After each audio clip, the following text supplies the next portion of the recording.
I had a coach who really was a yeller, ex-military, really shattered my confidence to the point where I actually started having nightmares about soccer, and confidence and self-image really fall off a cliff right around puberty. And that, like, there's a lot of reasons that can happen, but it looks like at least some of those reasons are related to hormones and this increased risk of depression and anxiety and all of those things. I think the main thing for parents to understand, and really for girls to understand, is, man, the moment you hit those childbearing years, you have some things to deal with. What advice would you give to the young women who are just starting out, whether it be coaching, players, whatever youth sports journey it is? What advice would you give them? Greatest things to me about soccer is that it is so physical and it is a contact sport. And for girls in particular, they get to enjoy their bodies and express themselves in their bodies in this incredibly powerful way. Enjoy that, and don't be afraid of competition. Enjoy the competition. Welcome in, everybody, to another episode here of Fighting for Overtime. I'm your host, Coach Tony, as always. And I tell you, I bring the different guests to talk about different topics all the time. And tonight, very special guest, Heidi Smith. She's a women's soccer expert, veteran soccer player, and author now of the brand new Play On, the book that was set to be From Adversity to Advantage through 140 years of soccer. That's a lot of years that soccer has been played. Not what Heidi has played, but what soccer has played. She's a former soccer player and coach for 25 plus years. And beyond the field, interesting, she's a middle school teacher for 13 years. So she has a lot of experiences here dealing with everyone, and she is using all of her experience and knowledge to take us through the 140-year journey I spoke of by way of soccer in our whole new book called Play On. Heidi, thank you so much for joining me. Thank you so much for having me.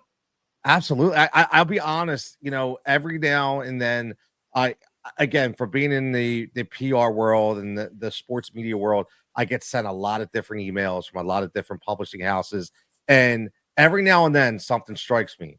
And when this came in, I'm my daughter's 25. So I'm a big advocate for women's sports. I know what my daughter went through.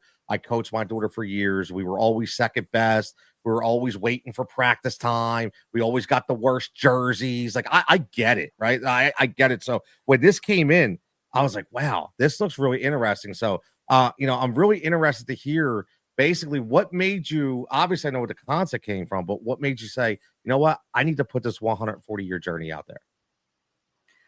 It was a couple of things. Part of my teaching career was teaching history. And so I definitely am a fan of history. And as a former player and coach, I was interested in just what is this history in women's soccer. But when I went looking for it, it just wasn't there. And there were a lot of books that were aimed at a YAA audience. And there were history books that were really focused on kind of specific eras in the women's game. A lot has been done about England in the 1920s, but there wasn't anything that was kind of a comprehensive look at where we've been and where we're going. And I decided that I wanted to fill that void. And then also I would say it was a bit of, I didn't really realize this going into it, but I think it was a bit of closure for me personally, because there were a number of things that I experienced as a player and a coach where it was like, why did that happen? And this really gave me some of those answers just along the way. Listen, and for everybody listening right now, Play On, From Adversity to Advantage through 140 years of women's soccer. Amazon right now. I have all the information in the description. Comes out September 9th, right? It comes out September 9th. I was lucky to have the advanced reader's copy. So, and there's a lot of stuff I didn't know, a lot of very interesting stuff within this book. And it gives you said you were a history teacher. It does. It gives you a history lesson. I love going back and looking at history. So, speaking of that, your personal experiences, obviously as a player, as a coach, and maybe even as a teacher, how did they shape the themes in this book, whether it becomes of sexism or identity? That's a great question. I think so. When it comes to sexism, it's funny because when I was a Title IX baby, I started playing when I was 6 years old, which was the year that Title IX was enacted. Okay. And so, and I know that you were a soccer coach as well, or have been. And at the time it began in like that Title IX began, it was right around the same time that soccer was just sweeping all these suburban neighborhoods. And the thing was that nobody really knew what it was or how to play it. And so for a long time as a kid and as a teenager, it wasn't like I was experiencing more discrimination from being female. It was like no one is really interested in this sport. And so we were kind of all in it together. And there was sort of this feeling like it was sort of a suspicious sport. Like you might be for it or communist or something. If you're into this, what's wrong with you? And it wasn't until I got to college that I started to notice, wow, people are treating me differently because I'm interested in playing at this level, and I'm just getting this response that is as if by the mere fact of playing and wanting to play at a higher level that I am somehow this sort of threat to social order, which was just odd. And then when I started looking into the history, that's very much how the media has treated female players for the last 140 years in various forms. And then when it comes to identity, I'm, like a lot of athletes, I had my identity very much wrapped into being a player. And I lost that identity twice, once through just a really negative coaching experience, and then secondly through injury. And so I know what it is to just have that, just to have to grapple with that loss, because it is a loss and a real recalculation of who you are. No, you bring up a good point. You just said from a negative coaching experience, and it's one of the reasons why I started this podcast a lot, because not only for the achievements of our youth, but the anxiety and the mental barriers that we face. Because a lot of people don't understand that, male or female, doesn't matter. When you're growing up and you have a negative experience, it can really, you just said it can continue to just combine your brain so much that you don't even know who you are anymore. And then your love of the game just goes down. That game that you work so hard to get to, now all of a sudden you don't want to play anymore. So I think that's huge. Now, looking at youth sports as a whole, do you think that, over your experiences, you see more of that happen through your coaching ranks? Obviously not from you, but maybe from players that came to you from negative situations? So I can't really speak to that too much, just because I've been out of that world for a while. Okay. I think that what's happening now, which I think is really positive, is that there is more focus on safe sport. There is more light being shown on all of these issues when you have things like the NWSL scandal coming to light, and then looking at how that played out all the way through all the youth leagues in soccer in the US. I just think there's more awareness, and that's good. It doesn't mean that the issue's gone away, but I think that people are looking at it more. And so hopefully that will shift some things. Now, looking at being, obviously we talked about how right now the rise of women's sports, and I think a lot of it, obviously, I'll be honest, maybe you may agree or disagree, but I think a lot of this happened a while ago with the USA Olympic team. From a very small scale, obviously not, but they really started to put a spotlight, on like, wow, I know me being a soccer coach for so many years, it was like when we saw that, it was like, wow, this is awesome. And then I started to see a lot more female players in my area, and female teams really start to gel a little bit. And now you have the WNBA and you have things of that nature. So just, what would you say right now, unique challenges would you feel maybe those female coaches or players deal with, or what do you think is the next step for them to go higher? I think absolutely women's sports is just having an incredible moment. And one of the greatest things about that is that for such a long time, the argument was, well, the investment, there's just not a return on investment. So if we invest in women's sports, well, people don't come, and it's just not going to pay off. And so what we're really seeing now is that people are investing, they are marketing, they are putting in the effort, which they really didn't before. And so there is this incredible surge happening as a result. At the same time, there are fewer female coaches in the NCAA now than there were in like 1980, I believe, in women's soccer. Recruitment is a huge problem in like across age levels. And I think that women still have trouble looking like in terms of representation, in terms of who do I look to as a mentor if I am an NCAA coach or if I am looking to coach at the national team level. It's still like a handful of people. And so that's a challenge. But there's another challenge that is internal, and I want to get into that, but I know you have and it really relates to your next question because it's for females in general. So let's talk.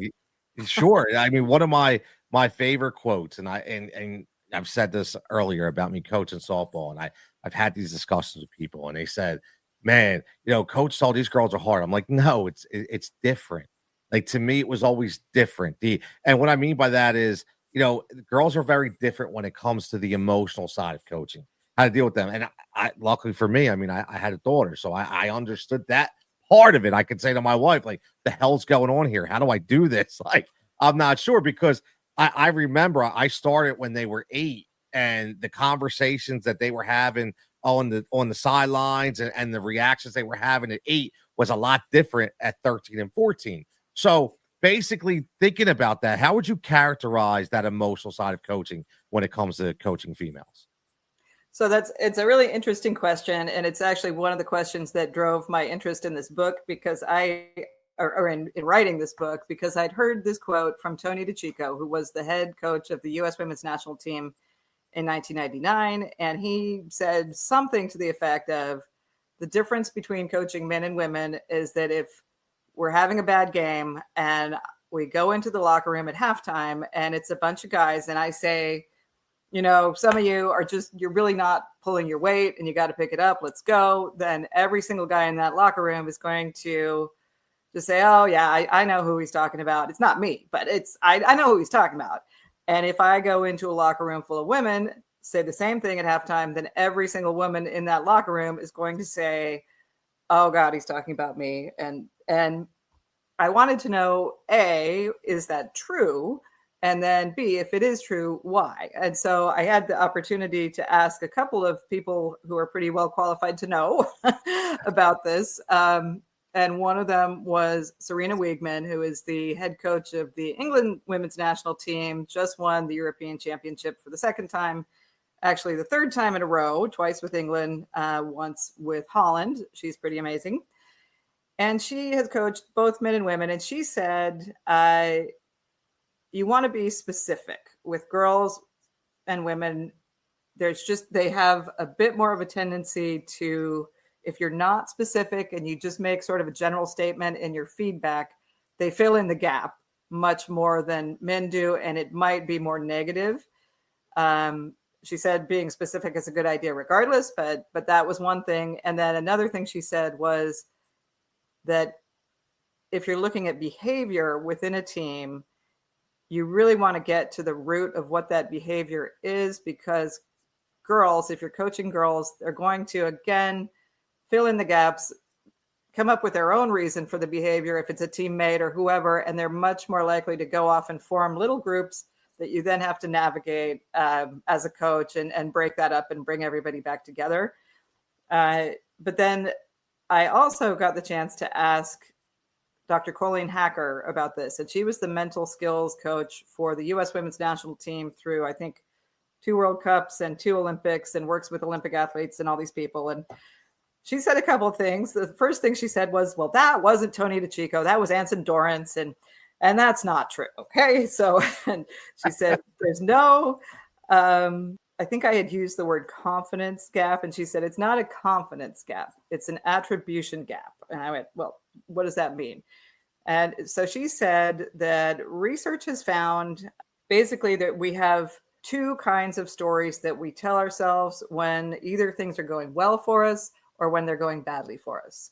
And so we can tell ourselves that there's an external reason. So things went well or badly because of something beyond our control. So maybe someone just was having a bad day, but it wasn't my fault. Or, well, that coach just doesn't like me, or whatever it is. Or it's an internal factor, and it's either I'm amazing and I'm great and this is why this happened, or I'm just terrible and no one will ever love me. And I mean, I'm exaggerating a little bit, but the point is, and how it relates to sports, is that men in general, obviously not across the board, but in general, tend to attribute their successes to internal factors. So it's because I'm great, that's why I'm successful, and their failures to external factors like, well, it was just a bad pass. That was my whatever, but it's on something else that's not me. And with girls and women, it's the opposite. So successes are just, well, I was lucky. I was in the right place at the right time. My boss likes me, whatever it is.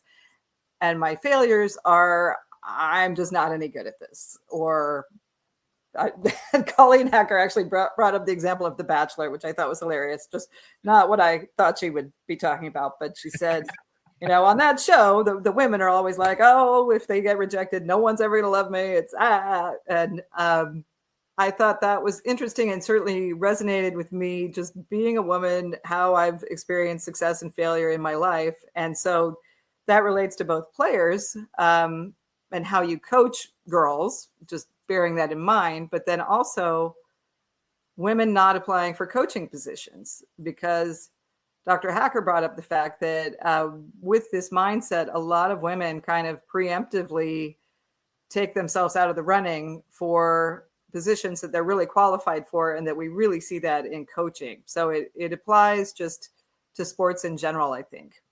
It's a great point, because as you're relating to this, or as you're speaking on it, I'm relating to, and again, it's been 9 years since I was coaching softball before I went to soccer. And when I was coaching softball with the girls, this all related. Like, it's always a confidence thing. It's all all the time. And it's never when they do well and I'm getting hype and I'm getting excited. It's always, I'm more excited than they are. I'm like, what? Yeah, I just got lucky. They gave me the right pitch. No, like, you've been just working your ass off for 3 hours in the cage yesterday. That's where it came from. But you're spot on about that. I definitely can relate to that for sure. And I mean, speaking, a little more in depth, a little bit, when we talk about girls and women, understanding how hormones impact injury, recovery, and mental health,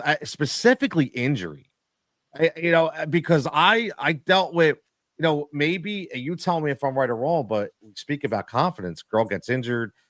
Maybe her confidence, it takes more time for her to be more confident, with herself out on the field than it does a guy who just thinks, you know what, I'm good. I'm going out there. I'll be fine. How is that a difference when we talk about those hormones when it comes to injury and recovery? A couple of pieces with that. One is that we've found that I did not do this research, but people. Okay. Well, we can take credit for this. It's all right.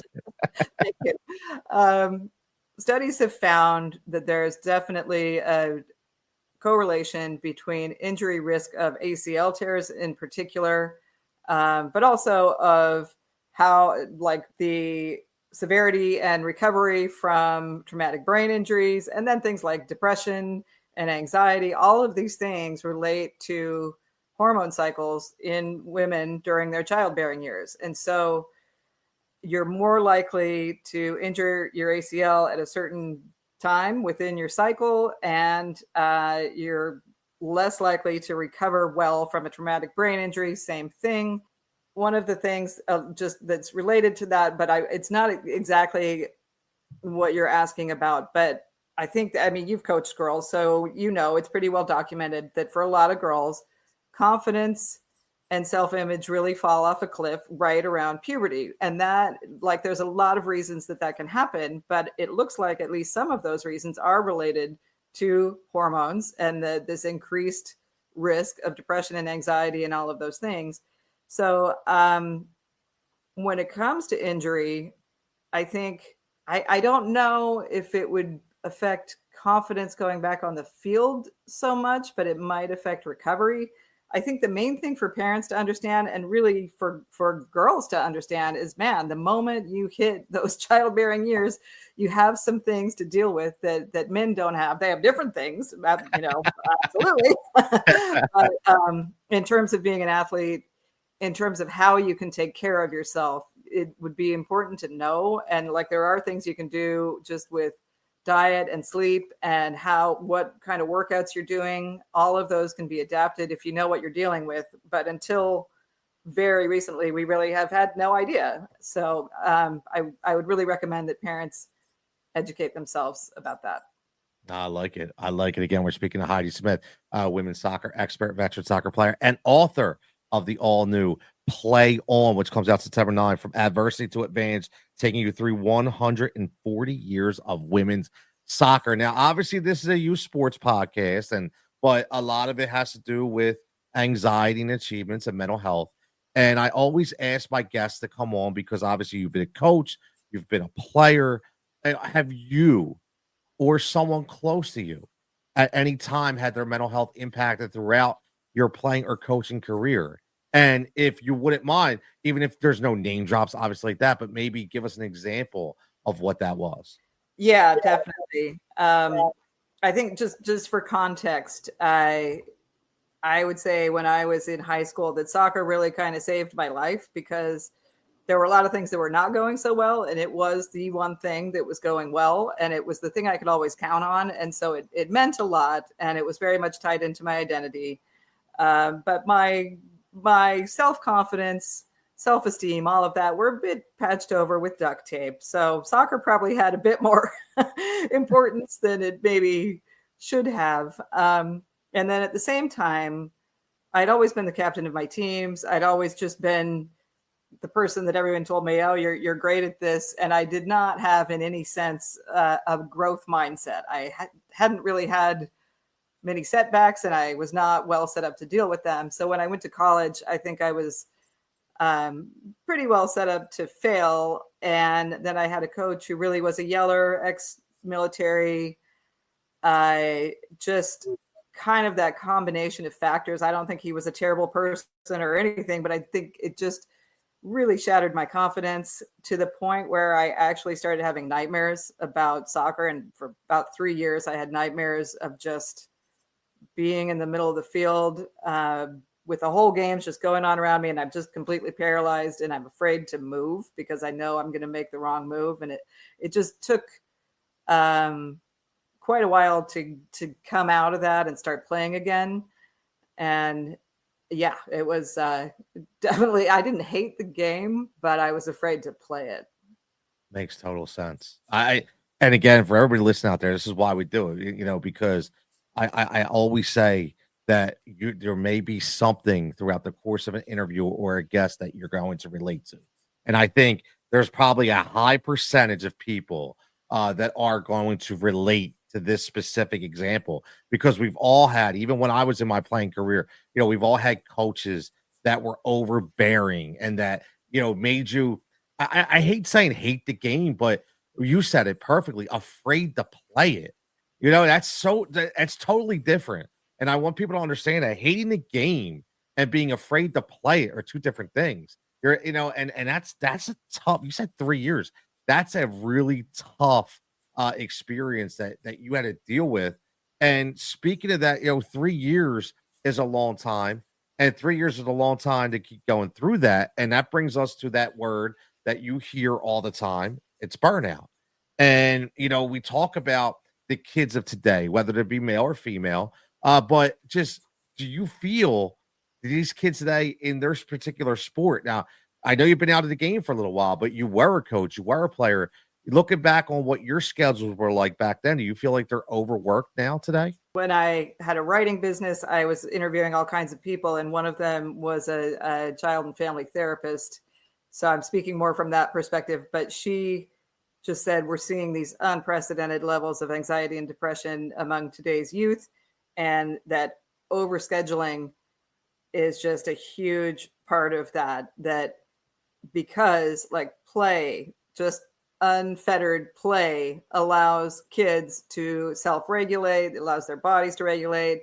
It allows them to develop imagination. It allows them to develop creativity, all of these things. And so when you have, I think that when you're always busy, there's no time to just have that just unrestricted playtime like we used to have. Like even recess now is scripted kind of, which is an absolute disaster for all of those intrinsic motivation, creativity, all of that. And so then I think when it comes to sports, again, been out of this for a while, but if you've got increasingly competitive play at earlier and earlier ages, then you're taking what was one of the greatest parts of the game to me, which was just all that ridiculous fun we had at practice.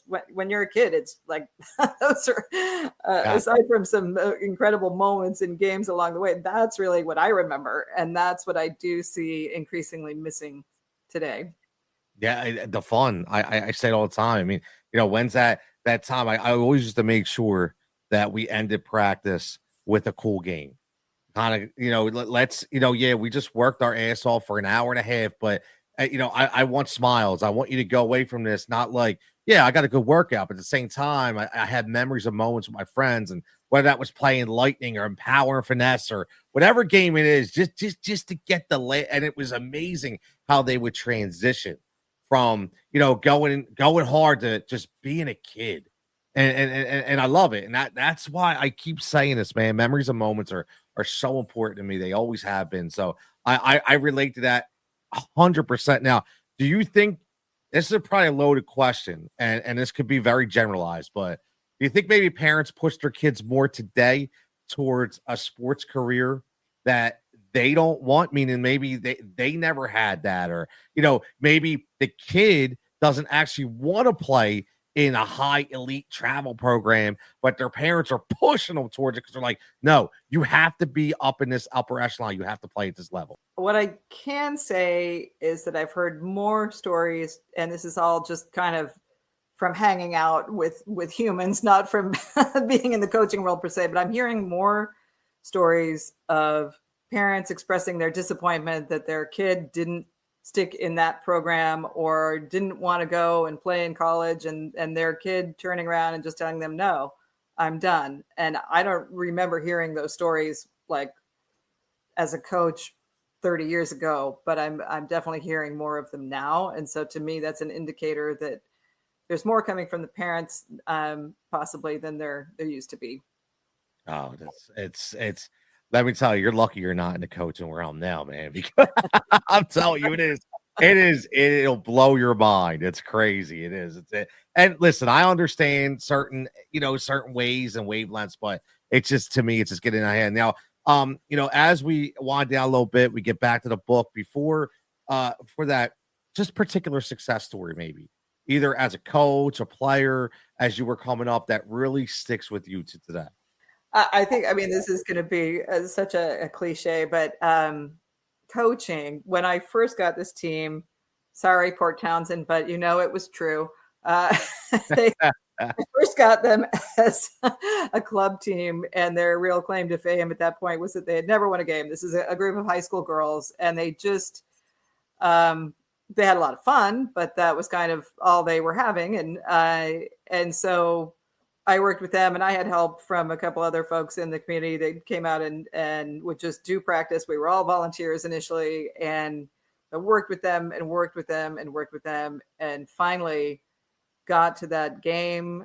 I don't remember how far we were into their high school season, but they actually started to click and it came together, and then they scored, and that was, I don't think we even won the game, but it really wasn't important. It was just, they finally got to see, why are we doing all this, and what does it feel like when it works like it's supposed to. And so that was just a huge victory, and we won 5 games that season, which was a losing record, and it didn't matter because it was still just like they were finally understanding the game, and they stopped being afraid. Like they stopped being afraid of the ball, which was also a memorable moment. But yeah. It doesn't always take a win, right? And I say that all the time. It's not always about I'm a big believer in memories of moments, and you said it right there. You know, you might not even have won the game, but that was a moment right there. It was a memory that you still remember to today. I think that that is huge. Now, bring it back a little bit to play on. And in what ways, obviously, we talked about why you were intrigued by elaborating on the history of the game and this topic. But looking at everything we've just talked about for the last 25 minutes, in what ways does play on confront the culture of silence around abuse in women's sports? And what change do you hope that this book sparked? In a couple of ways. One of the things that I talk about is the NWSL scandal with the sexual abuse and the verbal abuse and all of the abuse that went on, and the fact that players were really afraid to say anything because they didn't want to undermine the league, because the league was so fragile. And 2 women's soccer leagues had already folded. And so they were really in this incredibly hard position, which I think thankfully we're out of now, or at least we're much better off than we were. Another piece is what's going on right now in Iran with women fans who still are very much struggling to even be able to watch games without getting beaten up or sent to prison. It's gotten a little bit better, but not a whole lot. And the Afghanistan women's national team is in exile, mostly in Australia, not recognized by FIFA, so FIFA has the power to do something about Iran. And FIFA also has the power to do something to recognize the Afghan women's national team, and they're not doing it. So my hope, I guess, on a basic level, is that anyone reading the book just recognizes what is not okay in coaching. And so if they find themselves in a similar situation, that they know the signs and like, wait, okay, let's deal with this. And that FIFA gets inspired, that there's a little more pressure put on them, and that they get inspired to actually act. That would be a good thing. Pressure works. I will say this, and I really, as I do these interviews and I do these sessions, it's sometimes when the guest talks about specific things, it really says, wow, like this is so relatable. What you just said about this whole dilemma and saga is, in my mind, exactly what I talk about all the time. Like I say, I'm not going to change youth sports. Like I'm not. However, I want to bring awareness to it. And I hope that people who listen to the podcast or listen to some of the streams that I do will say, you know what?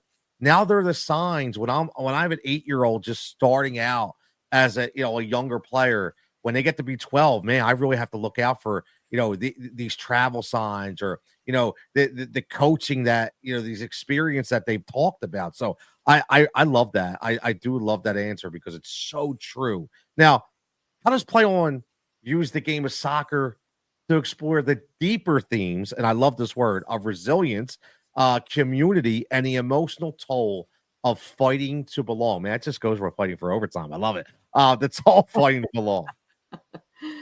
Wow. Well, I mean, one of the things that struck me in just doing all the research and talking with a lot of people is how much all of these women really have had to rely on each other through all of these struggles. And they very much have. And I think of at one point, and I could not tell you what year it was. It's in the book, but Yep.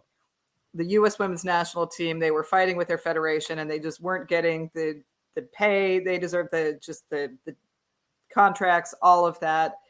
And U.S. Soccer had a habit of saying, okay, well, we're going to bypass you and go to the U19, like we'll go to the U20 team, and you guys are all going to boycott. No, we'll just go with these guys and move on. They got all of the veteran players got on the phone, called all the U19 players. They called all the U17 players, all the U15 players. They got every single player in the entire, like every senior, junior team to boycott. And that moved the mountain. But that was just an example of, wow, just sticking together. And then in terms of the toll it takes, I really think of Canada in the 2023 World Cup.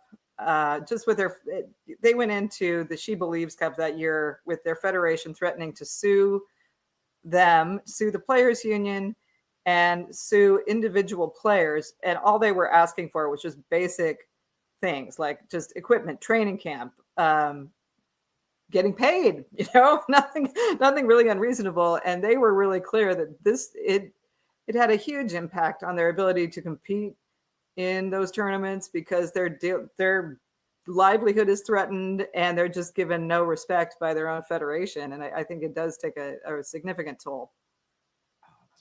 It's emotionally and physically. That's the thing. It's crazy. I mean, because I say all the time, everybody goes, "Oh, well, emotional is not physical." But emotional turns into physical because it just screws you up so bad that you don't want to do anything.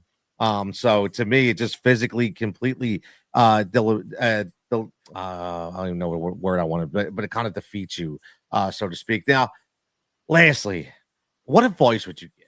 I know this is like such a cliche statement, but it's so true because I will be honest with you that so many times, whether I do self-reflection episodes, whether I have guests on, I always get at least one or two people that either email me or send me a direct message to just thank me for elaborating, or thank the guest for elaborating on certain things that they said. I'm gonna have my daughter listen to this, or I'm gonna have my son listen to this. She needs to hear this. He needs to hear that. So, but for you specifically, because this is built on, on the female perspective, what advice would you give to the young women who are just starting out, whether it be coaching, players, whatever youth sports journey it is? What advice would you give them?